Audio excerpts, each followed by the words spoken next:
Argelès-sur-Rideau is incomparable for the harmony and gracefulness of its proportions, in addition to being the ultimate in narcissistic abodes. It is hard to realize that the double image of the form and its reflection belongs to time, and that so long a time has passed and so much water has flowed by in the stream since the house was completed in about the year 1525. The immateriality of Argelès-sur-Rideau borders on eternity.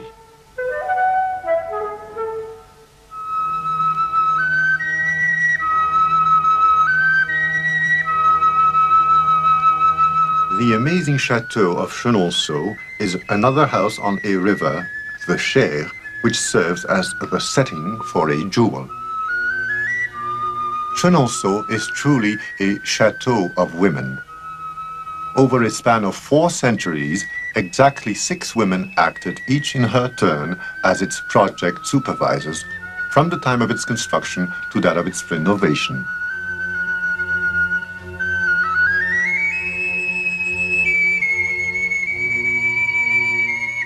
Chenonceau was begun by Catherine Brissonnet, who erected it on the piers of a mill, and it found its true destiny when Diane de Poitiers ordered a bridge built spanning the Cher. Its final version came into being when Catherine de Médicis conceived the idea of constructing a gallery on the bridge. Chenonceau was too attractive a place for the court to be bidden there, except for the lavish entertainments that Catherine de Médicis managed to provide despite the troubled times, the insecurity of the highways, and the perpetual deficit of the royal treasury. And Chenonceau in itself is also a feast, the most admirable insertion of architecture and gardens in an aquatic landscape, and doubtless the only dramatic events that occurred here were the sheddings of tears by all the women who had to bid it farewell, forced to flee because of financial ruin, falling from grace, or widowhood. Intangible and graceful, miraculously protected from history's turmoil, Chenonceau, thanks to Madame Dupin, who was Jean-Jacques Rousseau's hostess here, emerged unscathed from the upheavals of the Revolution, with virtually all of its interior decorations and furniture intact.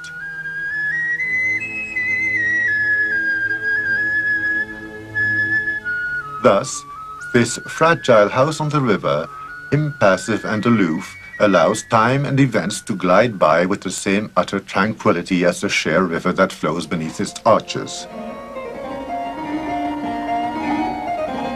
Its decoration and furnishings, the art objects and paintings, prompt us to dream that here nothing can change no matter what happens, and that its many different owners were merely the servants or slaves of some mysterious prodigy. Court life, which had begun in the Loire Valley with Charles VII and Agnès Sorel, continued here during the reign of Henry II, whose mistress, Diane de Poitiers, and wife, Catherine de Médicis, fought over this abode, one of the most original ones in the whole world. The singular splendor and the unique ambiance of Chenonceau stem from the fact that it was neither entirely a royal dwelling, nor, of course, entirely the dwelling of an ordinary citizen. A queen's dwelling is not a king's dwelling.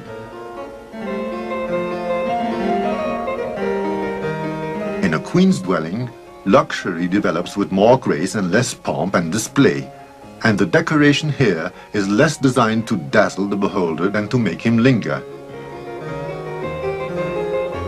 This may well be what ensures Chenonceau of its abidingness as compared with the showy, overly political aesthetics of power. And it was no doubt Catherine de Médicis who first realized that men are governed by beauty.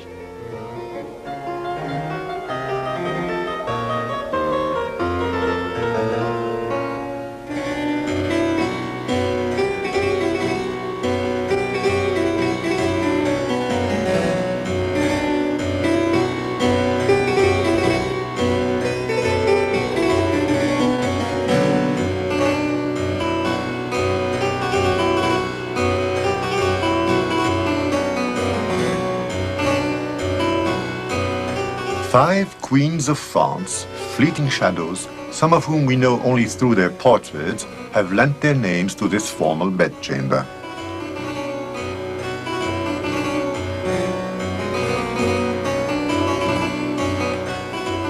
It is this room, or the adjoining one, that evokes memories of Ronsard, a courtier and the prince of poets, who was frequently responsible for arranging the memorable entertainments staged at Chenonceau by Catherine de Médicis in honor of her 3 sons who became kings of France.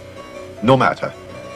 The echoing names that grace these bedrooms, those of Gabriel d'Estrées, Henry IV's favorite, or of César de Vendôme, their son, evoke only the transient guests of an evanescent history.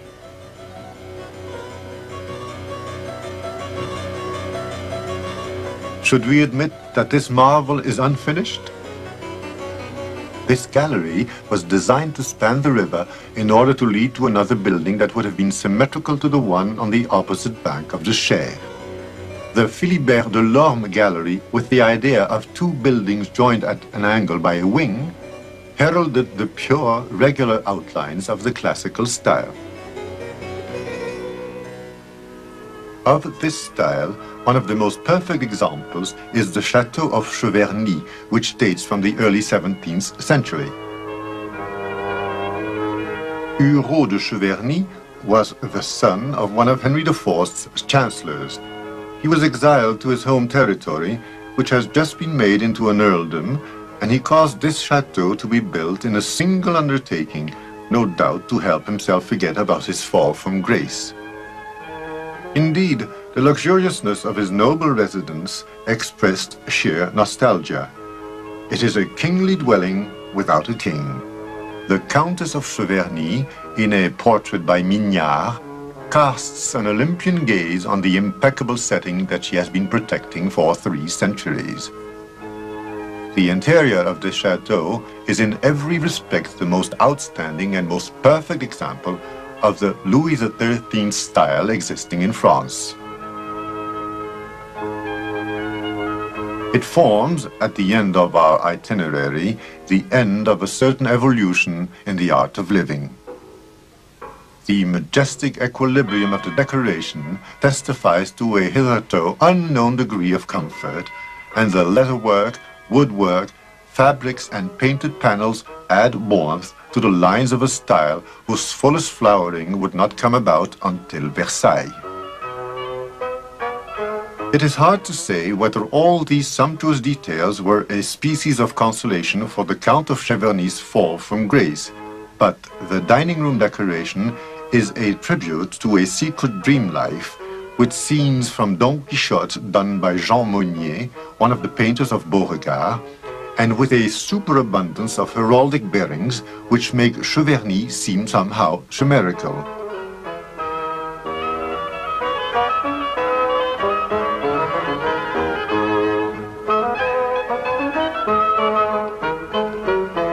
The fine painted decorations and the tapestries in the guardroom prompt the conclusion that the master of this estate felt himself to be a nobleman of no minor rank, for in no royal palace had such a room ever displayed such magnificence.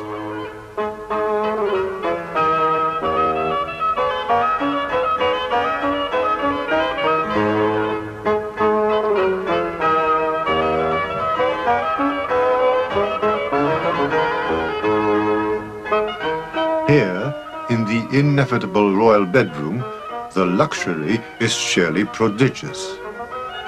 It is the ideal model of all the bedrooms that were going to be installed during the next 2 centuries, and it has remained unoccupied. It seems to have been designed in honor of some imaginary monarchy, but no monarch ever deigned to occupy the king's bedroom. In addition to all this, Cheverny is also, and perhaps most importantly, the art of the hunt. Not only because this chateau houses a museum of hunting, but also because traditional hunting for the hounds still goes on here, and the actual pack is still very much in evidence.